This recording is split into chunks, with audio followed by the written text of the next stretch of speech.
August 6th, 1945. The sun rose over Hiroshima like it had 1,000 mornings before. The air was thick and warm, a slow kind of heat that clung to everything. The cicadas were already screaming in the trees, and the city was alive in that ordinary, fragile way that makes history all the more cruel. Kids were buttoning up their uniforms for school.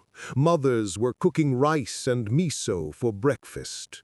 Streetcars rattled down the tracks as factory workers pedaled their bikes toward another long day. To them, the war was distant. Yes, Japan was losing, but Hiroshima still stood untouched.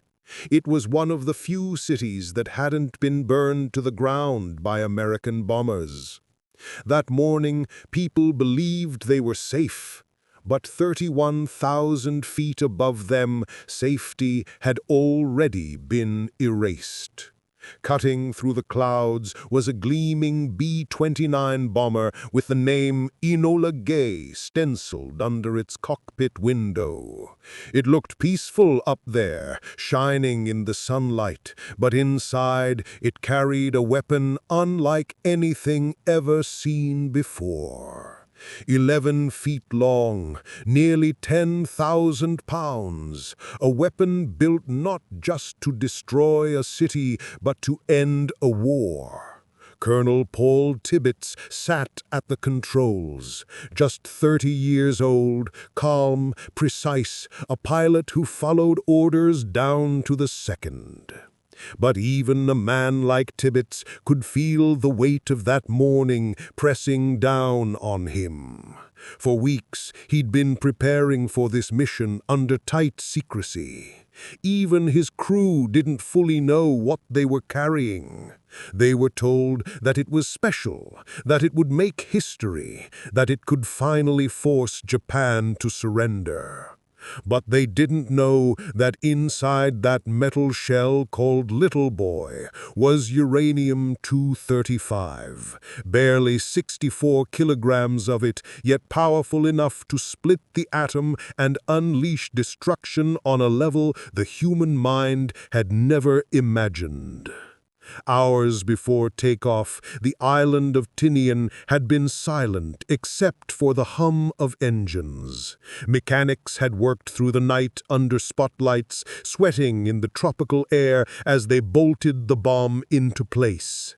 The crew walked out onto the runway, helmets tucked under their arms, their faces blank. There was no joking, no laughter, not this time. When Tibbets gave the word, Enola Gay began to roll.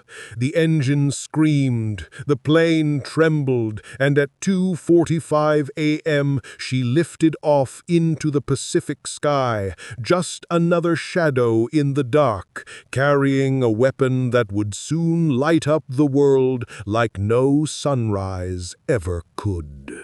The other two aircraft followed close behind. The great artist and necessary evil. Their job was to film, to record, to measure. They weren't just bombing Hiroshima. They were documenting the birth of the atomic age. This was science wrapped in war. A message to Japan, and maybe to the Soviet Union, too. As the hours passed, dawn began to break. The sky turned pale orange, and the clouds below drifted like smoke over the islands. Inside the Enola Gay, the men kept quiet. Some checked instruments. Others wrote in their logbooks or stared out the windows, lost in thought.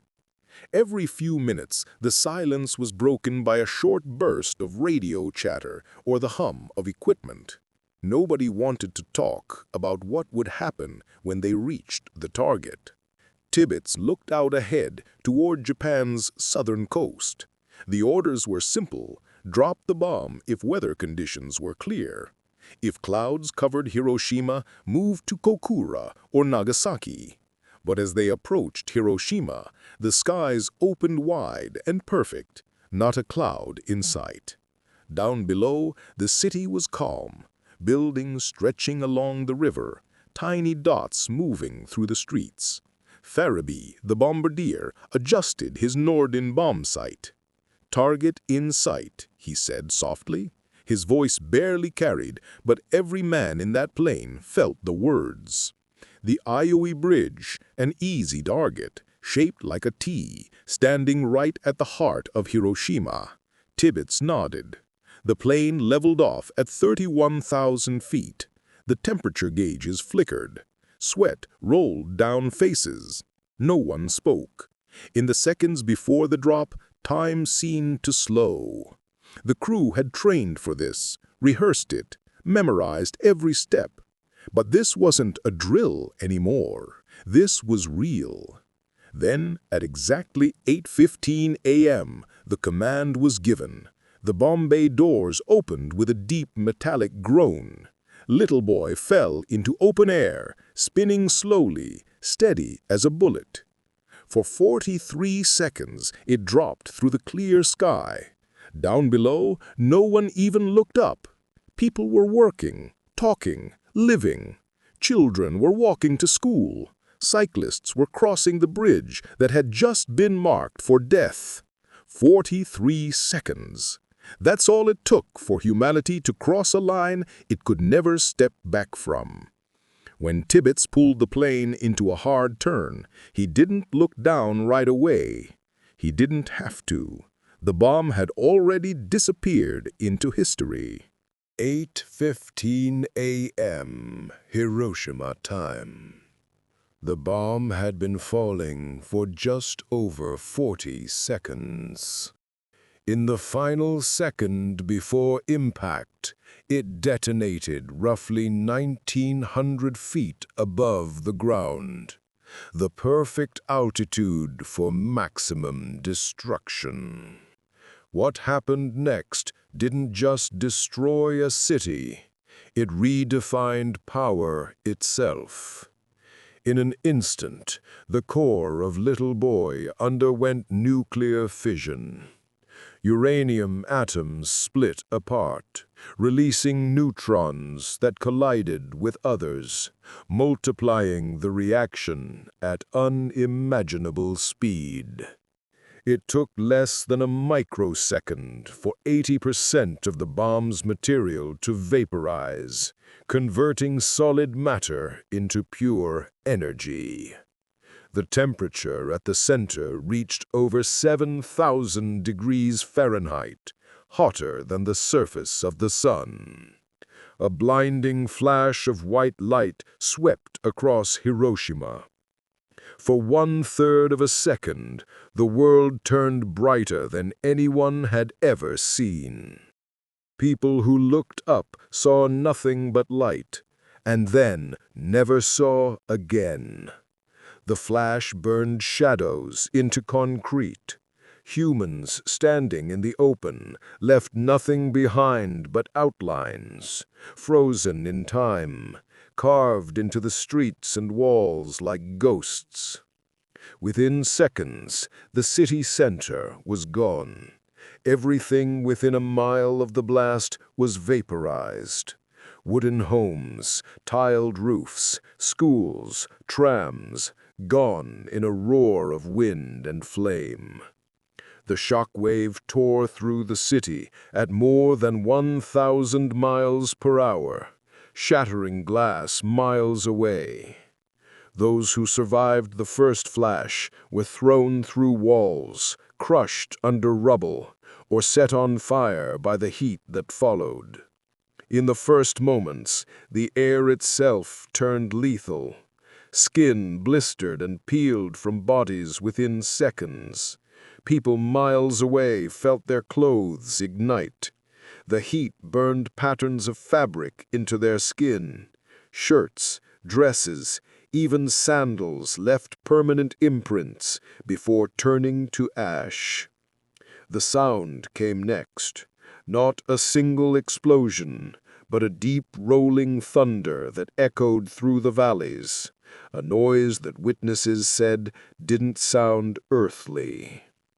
The Enola Gay shook violently as the blast reached the sky. Colonel Tibbets, wearing his dark goggles, turned the plane sharply to avoid the shock wave. Even at 31,000 feet, the aircraft trembled like it had been hit by something solid. The men on board couldn't see the city through the haze, but what they could see made their stomachs twist. A mushroom cloud, black, purple, orange, rising faster than anything they'd ever seen, boiling and churning, stretching nearly 7 miles high within minutes. From the cockpit, Tibbets whispered, "My God," and then caught himself. He was a soldier. He had done his job. But everyone in that plane knew this wasn't just another mission. This was something else. A few men clapped softly, relieved it was over. Others sat in silence, staring. One of them muttered, "What have we done?" Down below, Hiroshima was gone. The blast radius covered nearly 5 square miles. The heart of the city, the hospitals, the schools, the crowded shopping districts had vanished. The firestorm that followed devoured what little remained. The bomb's heat had sucked all the oxygen from the air, creating a vacuum. Then, as air rushed back in, it fed the flames, turning the city into one giant inferno. People staggered through the ruins, burned and bleeding, clothes shredded, skin hanging in strips. Many couldn't speak. Others called out for water, but there was none to be found. The rivers were boiling with bodies. Survivors wandered aimlessly, eyes clouded, flesh blackened. Some carried their children, some carried nothing. Witnesses described it as if the city itself had been erased and replaced by hell. Yet, amid the destruction, there was silence. No engines, no sirens, just the distant crackle of fire and the cries of those still alive. Back in the air, Tibbets made his final report. "Mission accomplished," he said into the radio. The words were simple, but the meaning behind them would echo forever. By the time the Enola Gay turned back toward Tinian, the mushroom cloud still towered over Hiroshima, a column of death and dust that stretched high enough to be seen 400 miles away. For those watching from afar, it looked like victory, but for the people on the ground, it was the end of everything. When the flash faded, Hiroshima no longer looked like a city. It looked like the surface of another planet, flat, gray, silent, and burning. Everything alive had been stripped away. The wind carried dust, smoke, and ash that glowed orange from the fires still raging across the ruins. For miles there was nothing but rubble and twisted steel, and above it all the mushroom cloud hung in the sky like a black sun. Those who survived the first blast stumbled through the wreckage, blinded by light, deafened by the roar. Their skin hung from their arms in sheets. Their faces were swollen and burned beyond recognition. Most didn't even realize they were still alive. Some walked with their hands stretched in front of them because their nerves were gone and they couldn't bear the pain of their arms touching their sides. Children wandered the streets calling for their parents, their voices small and broken. A young boy stood in the middle of what had once been a playground, clutching the charred handle of a toy that no longer existed. Nearby, a mother held her baby, the child's body limp, her own face burned into a mask of ash. She didn't cry. She just stared. The rivers became the only refuge. Hundreds, maybe thousands of people dove in, desperate to cool the burns covering their bodies. But the water boiled from the heat. The riverbanks filled with bodies, people who died trying to escape the firestorm. Others crawled to the edges and drank, their lips blackened, their throats too dry to swallow. Survivors said the smell of burnt flesh and wood was so strong it felt like breathing smoke made of death. Hospitals were gone. Every doctor, every nurse in the city had been caught in the blast. The few who survived were overwhelmed within minutes. They had no medicine, no clean water, no electricity. They used scissors to cut away burned flesh. They ripped bedsheets to make bandages.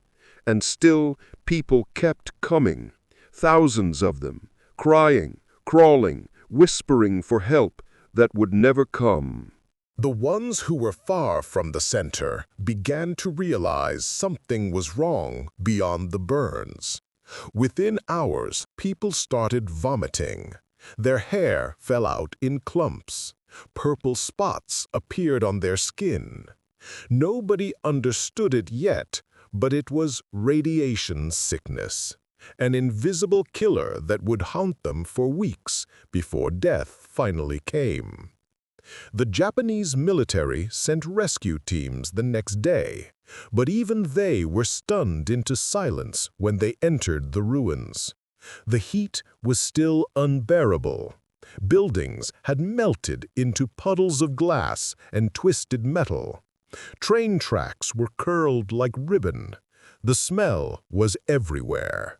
One soldier wrote in his journal, "The city had vanished.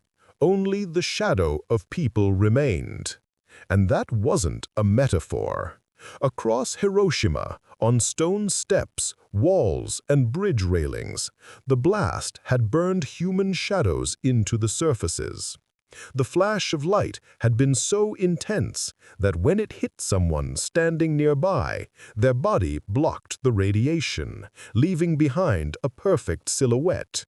A man sitting on the steps of a bank, a woman holding a child, a worker leaning on his bicycle. All gone in an instant, but their outlines stayed, ghosts etched in sunlight. For days, no one knew what had truly happened. Rumors spread that a massive gasoline explosion had destroyed the city. Some thought the Americans had used a new kind of chemical weapon. Nobody understood what an atomic bomb was, not yet. Radios in Tokyo spoke of a new type of bomb, but even they didn't have words for it. By the third day, the fires had finally died. What remained of Hiroshima was dust and silence.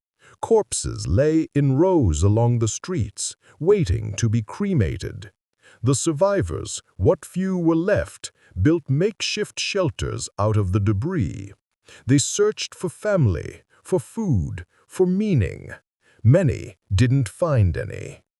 The night sky glowed red for days afterward from the smoldering ruins, a permanent reminder that something unnatural had happened there.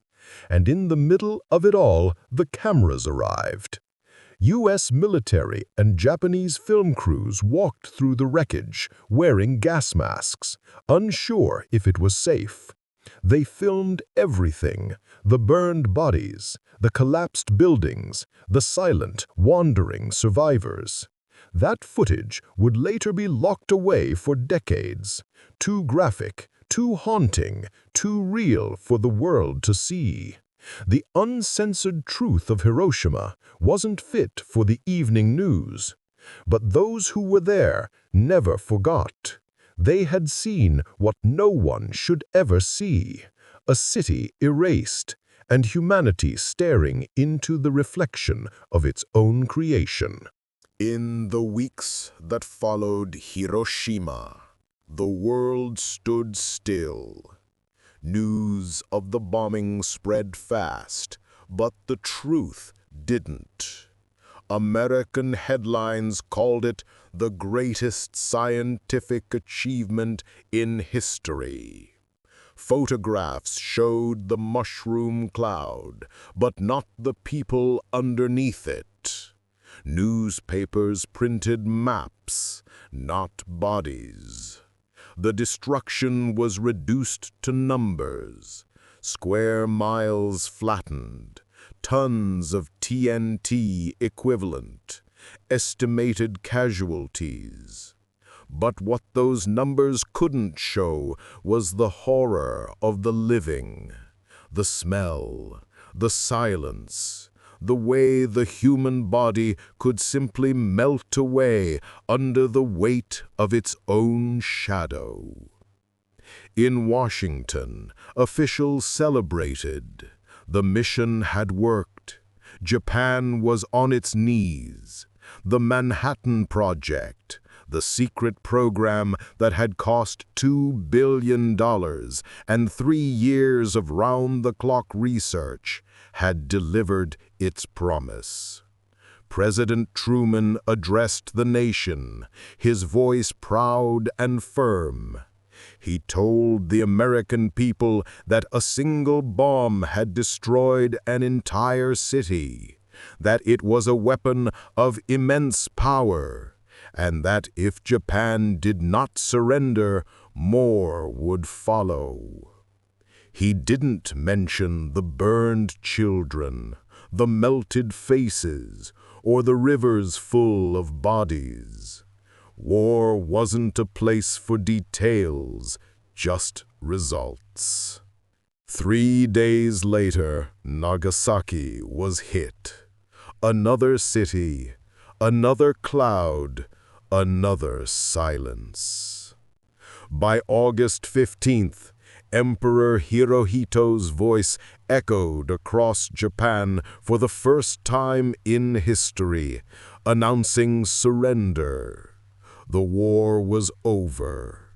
The atomic bomb had done what millions of soldiers and 4 years of fighting could not. But behind the victory, a shadow grew, the shadow of what humanity had unleashed. While the world celebrated, the United States government quietly began collecting evidence. Teams of military cameramen, scientists, and doctors were sent into Hiroshima and Nagasaki to document the aftermath. They filmed everything: the ruins, the twisted metal, the skinless survivors still clinging to life. Those films became classified. For decades, they sat in government vaults, marked secret or restricted. The American public never saw them. Even journalists weren't allowed near them. The official story was simple. The bomb ended the war, and that was the price of peace. Showing the aftermath would only disturb morale and confuse the public, so the truth was buried. Meanwhile, in Japan, survivors, the hibakusha, tried to rebuild. Their wounds festered. Their children were born sick. The radiation lingered in the soil, the air, the bones. The U.S. occupation forces banned photographs and censored reports that described radiation effects. Japanese newspapers were ordered not to publish images of burned victims. The goal was control, to shape the story before the world could feel its weight. But some photographers disobeyed. Men like Yoshito Matsushige, who was there that morning with his camera, took 5 photos of the destruction before breaking down in tears. He said he wanted to take more, but his hands wouldn't stop shaking.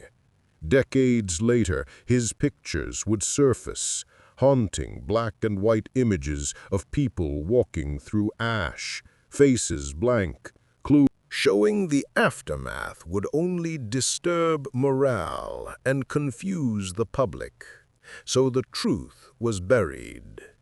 Meanwhile, in Japan, survivors, the hibakusha, tried to rebuild.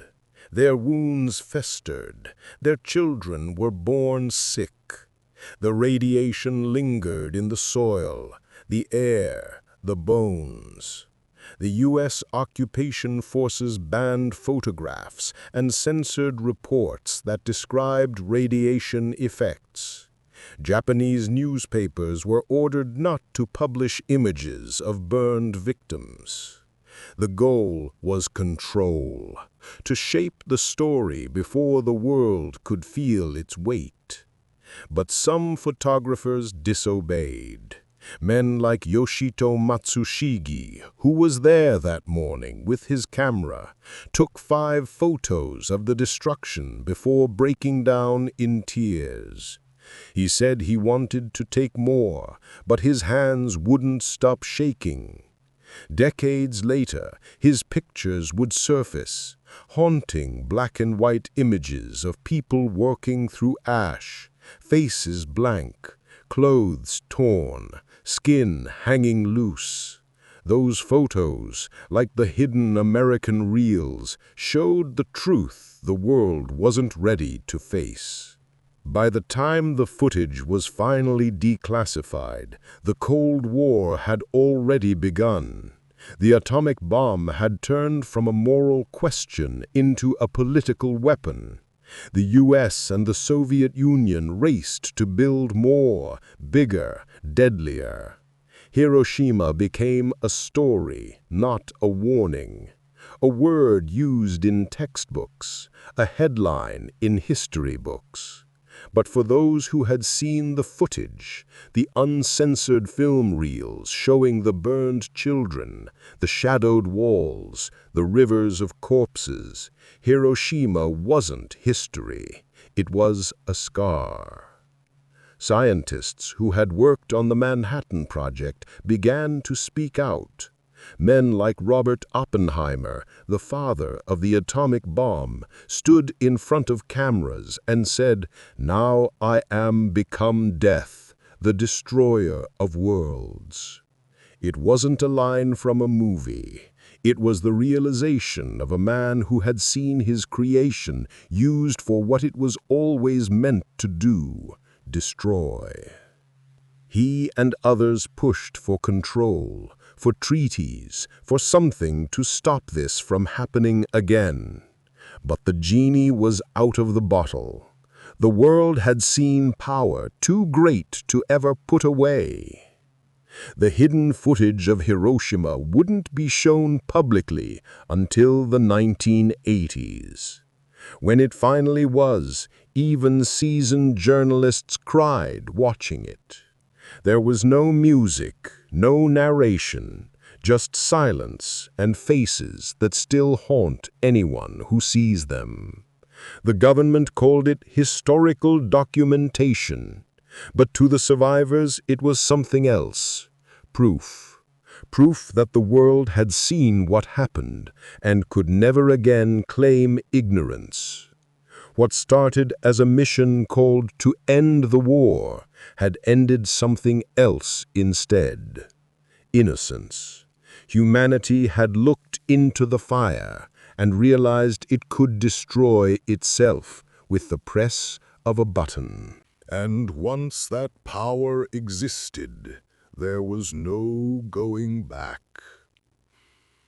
The war was over, but for Hiroshima's survivors, it never truly ended.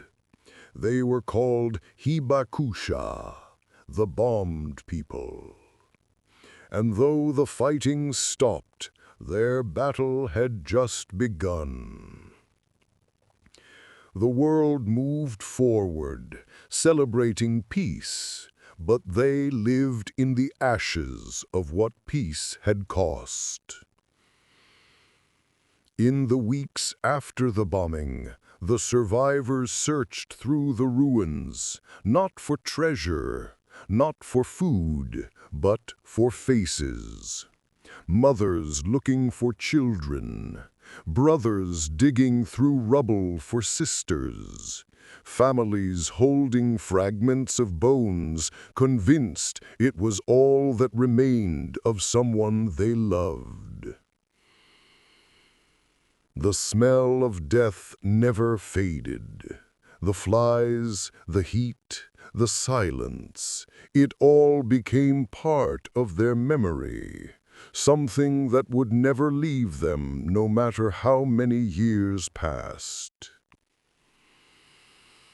Doctors from all over Japan came to study the survivors, trying to understand what had happened to their bodies.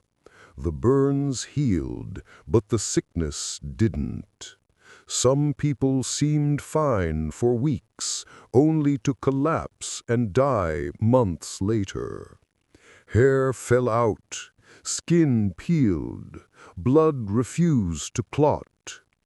The radiation didn't just kill, it lingered, invisible and patient, turning every day into a question of survival. And yet, somehow, Hiroshima rebuilt, brick by brick, step by step. The people who had nothing left created life again. Schools reopened. Trees began to grow in the cracks of the scorched earth. A new generation was born. Children of the atom, their lives forever marked by something they had never seen. Some were sick from birth. Others carried scars that no medicine could cure. But they lived, and they remembered. Every August 6th, the city fell silent at 8:15 a.m. The bells rang, not in anger, but in mourning. Paper lanterns floated down the rivers that once boiled with bodies, each one a small light carrying the names of the lost. The people of Hiroshima didn't rebuild their city to forget. They rebuilt it to remind the world what happens when humanity loses its soul. Over time, survivors shared their stories, not out of hatred, but hope. One woman said she wanted the world to see her burns, not so people would pity her, but so they'd understand what the single bomb could do to a human being. Another man said he could still smell the fire every time he closed his eyes. Over time, survivors shared their stories, not out of hatred, but hope. One woman said she wanted the world to see her burns, not so people would pity her, but so they'd understand what the single bomb could do to a human being. Another man said he could still smell the fire every time he closed his eyes. Their words became their warning to the generations that followed. Never again. Today, Hiroshima stands tall, modern, alive, filled with light. But under its streets lie the bones of the past, buried in silence, whispering to anyone who listens that peace isn't a gift, it's a choice. The shadows of that morning still exist, burned into stone, etched into memory, and carved into history. A permanent reminder that once, for 43 seconds, the world fell from the sky. And maybe that's the real lesson, that the power we create can save us or end us. That what we call victory can sometimes look a lot like loss. Hiroshima wasn't just a city destroyed. It was humanity's mirror, showing us exactly what we're capable of.